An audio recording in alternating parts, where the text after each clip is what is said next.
Hi, Taurus. This is your astrology for the month of April for all Taurus signs, Sun, Moon, Rising, and Venus. Now, I like to throw out there, if you're new to the channel, that if you're a Taurus Moon or a Taurus Venus, that I'm really getting more into your sensitivities. But if it's the first, if you're a rising or an actual Sun Taurus, then I'm talking more about your core in general and the houses that we're discussing, because technically you can follow all of your signs. You could always look under, a moon sign, your sun sign, your Venus sign, and that helps you get a better adjustment of all the way around of what is going on with you.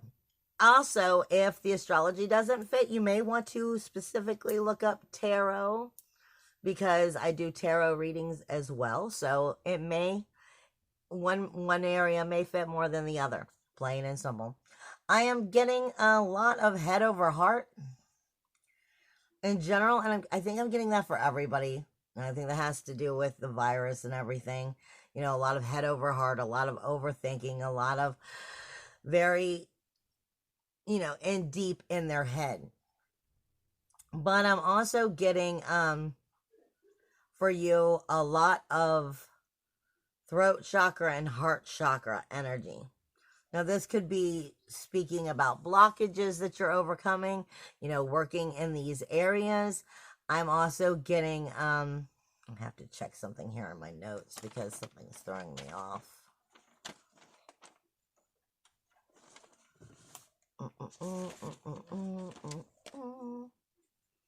Yeah, I'm getting frustration in the sacral chakra, which could be sexual frustration. It could also be about how you feel about yourself. I am getting some self-judgment.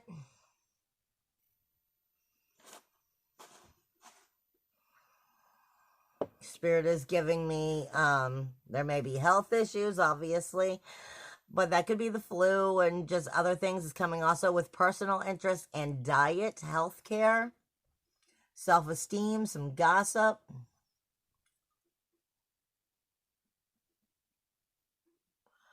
Responsibilities.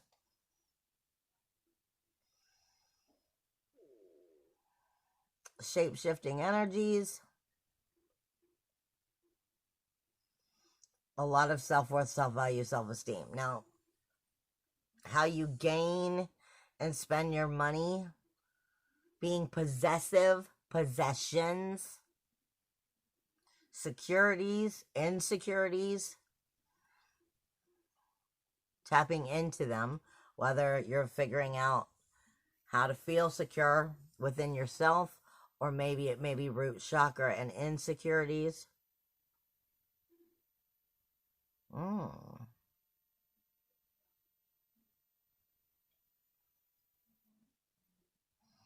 I'm getting some Saturn and Sun illumination in that heart and throat chakra. Setting proper rules, walls, boundaries. Shifting those rules, walls, and boundaries, illuminating it for your security, for inner security. A lot of personal judgment or family judgment. All right. That's pretty much everything that I'm picking up from Spirit. Now, I do not know what is going on, but I've been saying this to everybody, and I'm sure you all as Taurus is going to feel it probably more than anybody, except for maybe whoever is opposing you. Scorpio may be having a lot of problems with it too. And the reason I'm saying this is Spirit keeps giving me, all right, let me explain it to you this way. The sun is in Aries up until the 19th when it moves into your sign. So technically the sun is in your 12th house up until the 19th. And it has been moving through Chiron, Lilith, and Mercury. So it's coming into your unconscious, becoming conscious, your skeletons in the closet, some of your darker aspects, your unconscious mind. It's your self-deception, where your mind talks shit to you. It's the areas that need healing, but we tend to want to ignore them or keep them in denial. Grief, sorrow, shame, blame, insecurities. Chiron is here. Lilith is here. The sun has been moving through here. Chiron's the wounded healer. So these areas of those insecurities, that grief, that sorrow, that shame, that blame, the fear that you're holding on to have probably been skyrocketing. And that's because it's in your 12th house, the sun is. But when it switches over, I don't know what this is going to be necessarily. Because when the sun enters Taurus, your sign, your first house, on the 19th, I'm being given from like the 16th to like the 25th are very powerful energies as that sun travels into Taurus. And then it's going to be going over Uranus, which is in Taurus as well, which is your independence, your individuality, your uniqueness, your freedom, your inventive nature. And for you, that's your first house, but universally, it's the second house, which is possessions, like the things that you care about, your phone, your glasses, your clothing, food at this point, since it seems to be one of those possessions everybody is going after at this time, food, toilet paper, and stuff along that line. So possessions, self-worth, self-value, self-esteem, how you gain and spend your money, come into that energy of really wanting that security and really being illuminated right now. Now for you, it's that's the universal energy of Taurus. Like I said, and you're going to have a new moon taking place on the 22nd in Taurus, your sign, which is your self-awareness. Spirit is saying this is a growth for your self-awareness, for your own personality, your own appearance, your own, I heard, gesture of life, your view, your image, your identification, your core. It's the illuminating fire of who and what you are. And the new moon's going to be taking place here.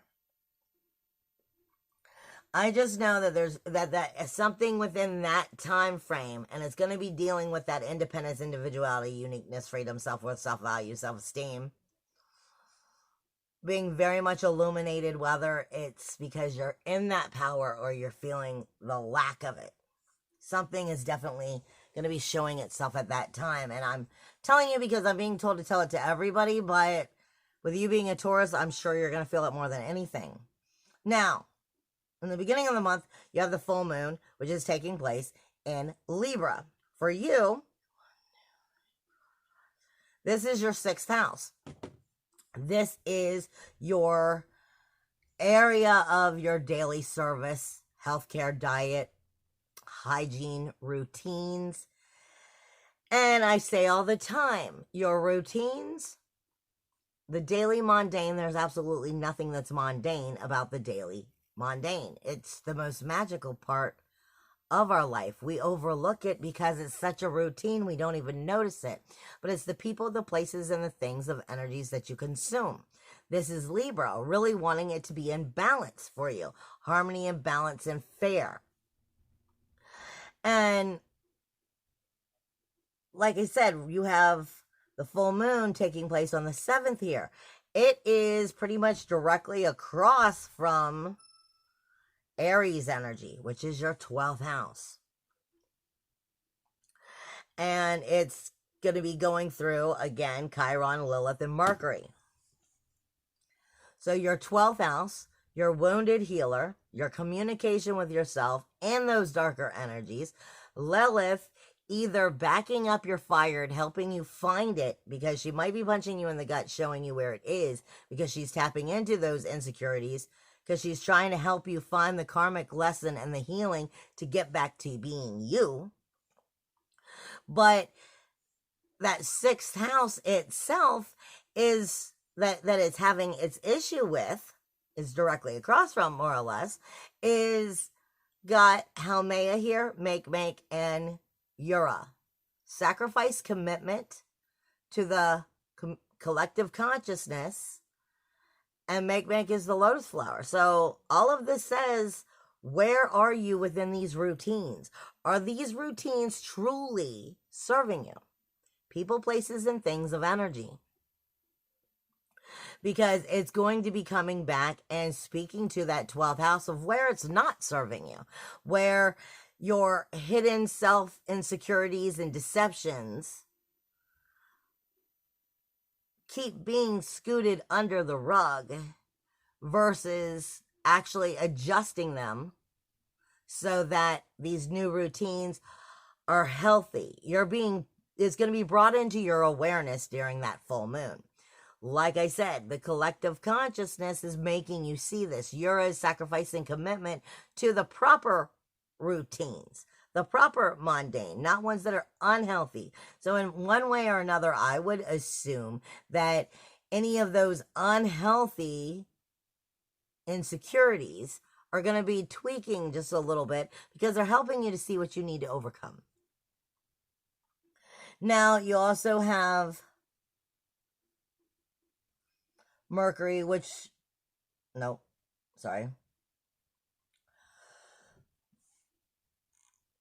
Mercury is actually moving into Aries on the 11th. It's flying by this energy. Then it's only going to be here for like 2 weeks. This is part of your communication thing, because then it's moving into your house on the 27th, come the end of the month. So I'm really saying that communication in that 12th house is going to be like, I'm not even comfortable with being here, but I got a lot of shit to throw at you really fast, and I'm going to be moving into your first house. So I'm giving you that warning.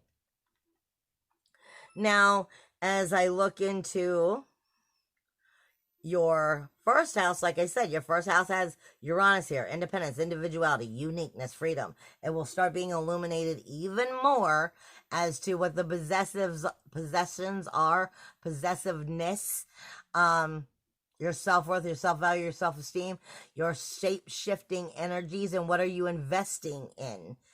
And what is your securities or your insecurities? It's going to really be touching base on you after the 19th.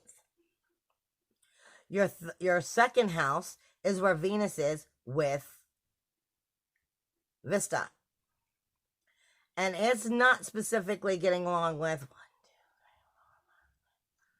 your 9th house, your higher self. Your higher self is questioning your soul fire and your sensitivities, okay? That second house, again, is that inner self-worth, self-value, self-esteem, those securities or insecurities. That possessive energy that either works for it or against it. And it's questioning your Pluto and your Jupiter and Pallas. In your 9th house. This is your higher self. This is your ethics, your morals, your spiritual truths, your higher learning, your psychic energy. This is also your spiritual journeying, your higher wisdom. This is your higher self questioning your fire and sensitivity. And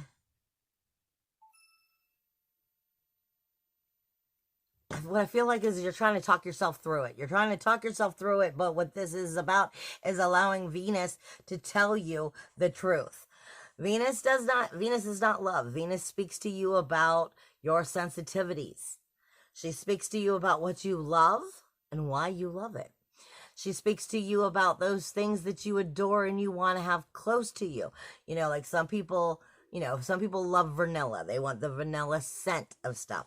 Some people hate the smell of this or that, and she speaks to you about these things. If you put your hand in an oven that's cooking cookies at 360 degrees and you grab the pan without an oven mitt, you burn the shit out of your hands. This is Venus saying, ow, don't do that. It hurts me. She tells you what hurts you and why, and what makes you feel better and why. She helps you to understand this. Venus is with that soul fire as to understanding that self-worth, self-value, self-esteem. But your higher self is questioning that very answer because Pluto is going into retrograde on the 25th. And that's in your higher self energy. That's that ninth house, your spiritual truths. It's also philosophy and religion and law. But it's that higher authority of yourself, from yourself, as well as the ideas of authority. It's not necessarily agreeing with you. And this is where you have to really be connecting with your true authentic self, your true higher self.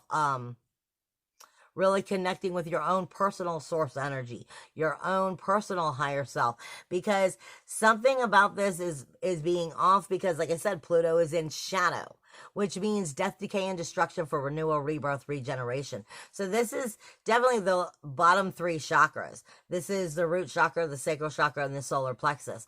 How you feel about things. Are you comfortable with things? How are you creating things? Do you feel good about yourself? You know, do you feel secure? And do you believe in what you're creating? Because you may be creating from ill waters if you don't have good self-esteem right now. And this is these two definitely having a conversation and asking you to really, truly dig deep into what the depths of what is your higher self already knows. Now, I can't really speak too much about the political out there and all of what's going on out there. I can only pretty much give you, for you, your higher self knows what is helping you build your security and where you're also fighting it. And that's what I'm saying is this energy is going to be tapping into and helping you to really understand that. Remember also, Gemini is kind of heart over head. It's either I'm really in my thoughts, really in my logic, really in the head, or I'm really in my emotions. It's not really one or the other. So it's completely, you've got to trust in your intuition here. You've got to trust in your intuition, and you've got to believe in yourself and allow yourself and that higher authority of yourself to really, truly communicate with the depths of what's going on for you and where you need to take it. I really feel that this is a tremendous amount of power coming at you this month. Your third house is your communication zone. This is where the South Node is, or Rahu, and it only has 1 month left to talk to you about how you communicate with yourself and the world around you. And how are you doing that in a positive way or an incorrect way? The North Node itself in Cancer speaks to you about nurturing your inner emotional security as well. But it speaks to you about nurturing what will help you in communication. And this is helping you to understand how to communicate with yourself right. Communicate in healthy ways. And then take that communication and turn it outwardly so that you're communicating with other people in healthy ways. However, like I said, it's not getting along with that 9th house either. Well, it's not that it's not getting along. It's just very unpredictable energies. So it really depends on what you're feeding it. If you're in a negative, you're going to be fighting with yourself a lot harder. If you're really coming into that higher ascension of energies, then that higher self is going to help redirect you and help you to nurture yourself, not neglect yourself. Your 5th and 6th house has nothing in it. Your 7th house, we already spoke about because that's where the full moon will be. Your 8th and 9th house has nothing in it. Your 9th house, we've been speaking about that the whole time. But the thing is that 9th house, which is your higher self, is actually getting along great with that 12th house. So this is why I keep coming back to that shape-shifting, possessive energies and your security and what do you value? Digging down deep, because that 12th house is definitely got a lot of information that's going to help you when you move into Taurus energy come the 19th, or if you've been in denial I feel that Taurus energy, like the bull, is going to become incredibly bullheaded. And at least if you want to be bullheaded, you want to be bullheaded for the right reasons. So this is about making sure that that ninth house, which is Jupiter, Pluto, again in shadow, and Pallas, is really working at truthfully, soulfully connecting with you on the depths of who and what you are, and truthfully seeing the bigger picture. Because the 12th house is going to be questioning it, and the 12th house is going to be tapping into those insecurities, because that's what has to heal. And the only way it can heal is by tapping into grief, sorrow, shame, blame, insecurities, fear, self-deception, self-undoing, unconscious mind, where you talk the shit to you, yourself, your skeletons in the closet. You're having to overcome all of that before the 19th, or at least as much as possible, by really connecting with the true depths of who and what you are. You're having an inner face-off in a form prior to that, because if you are getting right with that come the 19th through like the 25th, this is going to be much more pleasant, powerful energies for you, instead of really kind of picking on you, because it's trying to make you get right with yourself and your soul. Now,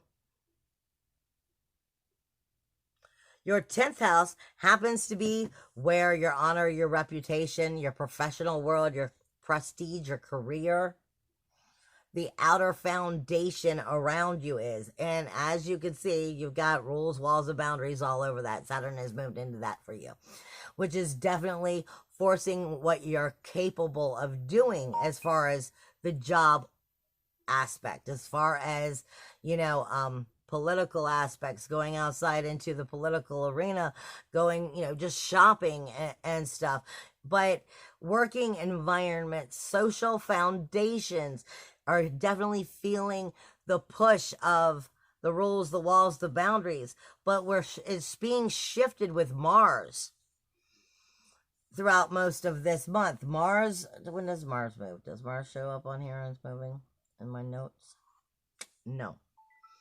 So Mars is going to be, it's gone past Saturn, but it's asking you really to look into that sacral chakra again, into how you feel about things, where you really want to take that when it's able to reopen up. Where are you wanting to take that sacral chakra? The sacral chakra is how you feel about yourself. It's your creative expression.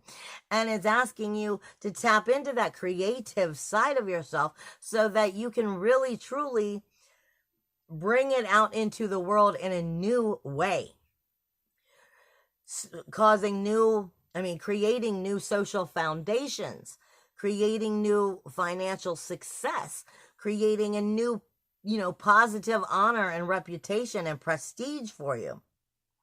You're really tapping into that Aquarius energy of the unknown and the rebel within, and bringing that energy forward. That your inner SWAT team, your inner warrior, is in that area. So it's asking you to recreate your inner warrior, recreate that inner powerhouse that is the social foundation and your financial success.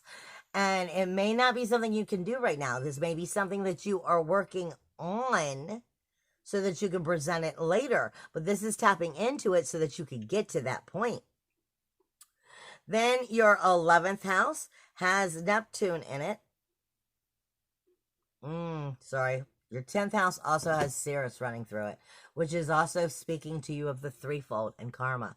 So not only are you looking at, building it for the future, you're also getting that threefold karmic return, that karmic lesson in this area, helping you to adjust that possessive energy so that it's helping you know how to control and communicate in a better, healthy way, that social foundation, and then know which social foundation is the right one by creating and pulling the correct people, loving people that are helping you and actually supporting you, will back build your honor and your reputation and be good to you, because that goes into that 10th house then, 11th house then, where Neptune is. And if you have the wrong people there, This is all about Neptune coming, you know, through this energy and speaking to you about having the right people, places, the right people, friends, memberships, communities around you to help you build your dreams, your ambitions, your goals. But with Sirius being in between these two, this is saying there's something here of a karmic return, something here of a threefold. So what you're putting out is what you're getting back.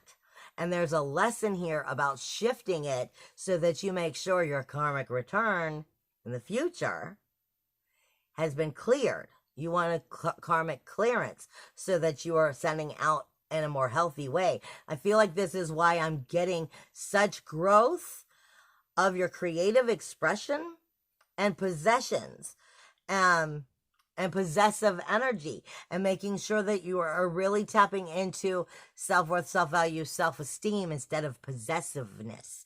Because when you feel truly powerful inside, you don't have to be possessive. I love you guys. Bye.